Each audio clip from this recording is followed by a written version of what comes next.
to give a little bit of background information why I decided to adopt a more plant-based diet and what the outcome has been. So why did I choose to adopt a more plant-based diet? There's a few reasons, but the primary reason was for improved health and weight loss.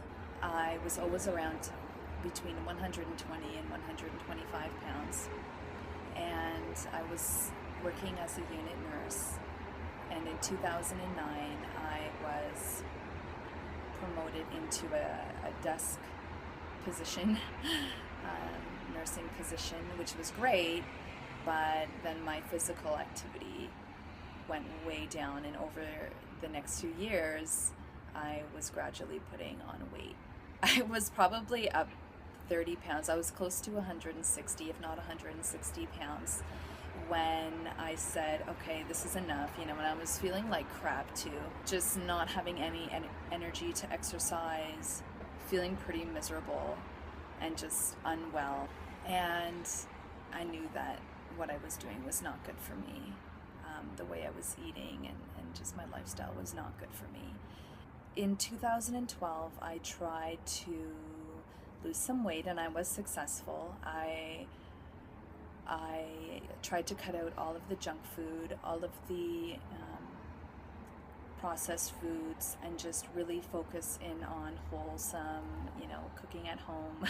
And primarily it was plant-based, so the majority of the diet was just fruits and vegetables. And I did that for probably a month and a half, and I dropped about 15 pounds.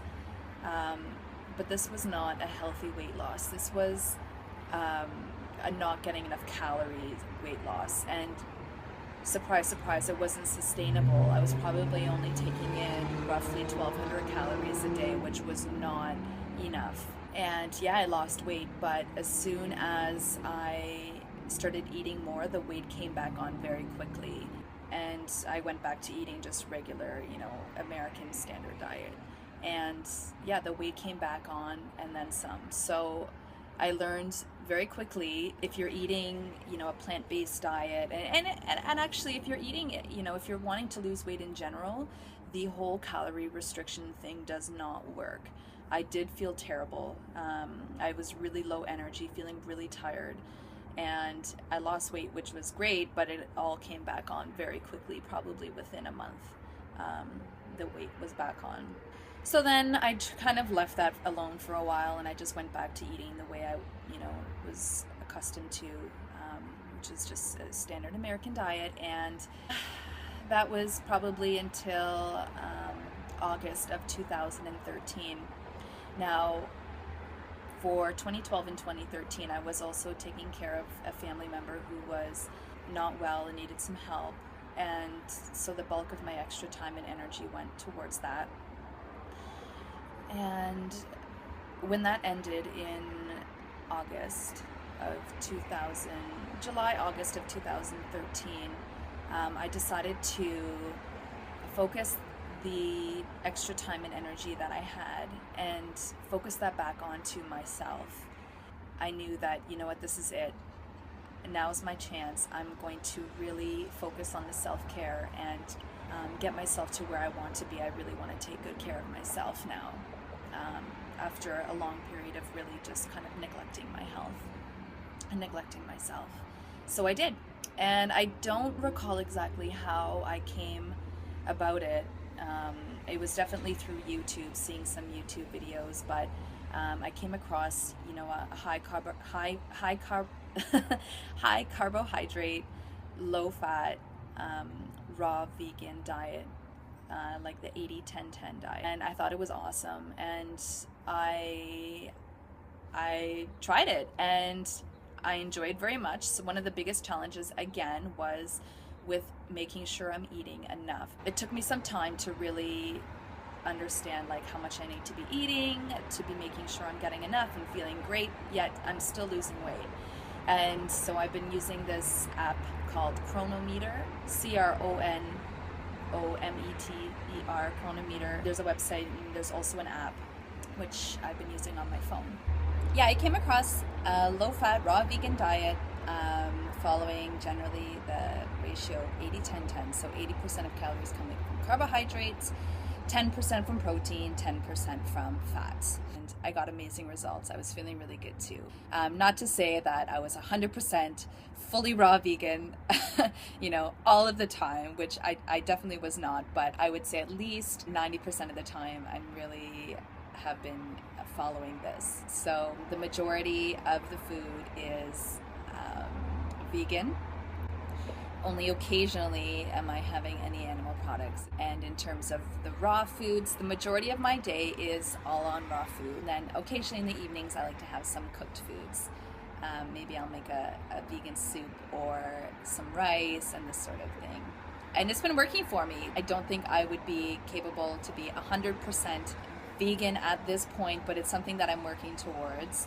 But at this point, I'm happy with the way things are going, and it's a transition. I'm really, really happy with the strides that I've made, and even just to have made changes in my lifestyle where I'm like almost completely cut out all animal products is something I'm really proud of. And I'm not hard on myself to say like, oh, you should never eat this, meats and that ever again, because it's not realistic. It's something that it's a transition for me, and I'm getting there and I'm happy. I am making a difference and I'm working on it. Yeah, the primary reason for going onto this lifestyle was for health reasons. I did lose 31 pounds right now, and I'm still going. Mind you, the bulk of the weight did come off within the first 6 months or so. Really, like, my caloric intake is pretty high, but it is just a healthy gradual weight loss. I generally eat between 2,000 and 2,500 calories a day. The majority of it is from fruits, and then I love to have green juices and veggies towards the end of the day. I don't really follow the 10% in terms of 80%, 80-10-10. I'm not strict with the protein and fats. I find that I'm probably more like 60-15-15, something like this. So that was the primary reason. And yeah, I'm feeling really good, I have to say. To pick like the top 3 things that changed, 1 would be I'm sleeping better. 2, I have more energy. 3, I've lost weight. 4, my digestion has really improved. And 4, what was that? 5, yeah. 5, I guess, is I no longer have this PMS, which I used to get, like really bad cramps and bloating and irritability. It's basically gone. The last 3 months have been like nothing. So that's really, really amazing. It's just all in itself more than a reason to adopt this kind of lifestyle. Other reasons, there is estimates that around 50% of greenhouse gas emissions are coming from the livestock industry, which is the raising of farmed animals. 51%. So that's huge, guys. If we want to make a difference in the environment, and now is the time, choosing to eat less meat is going to be a huge way that we can stop and reverse the amount of greenhouse gases that we are polluting this earth with. Environmentally conscious, I strongly encourage you to look into eating less meat, adopting a vegetarian or vegan diet. You don't have to go 100% vegan or 100% vegetarian, but the goal is to be reducing the demand for animal products.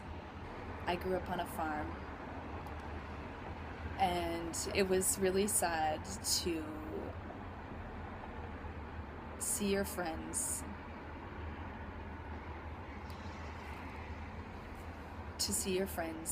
be slaughtered and killed.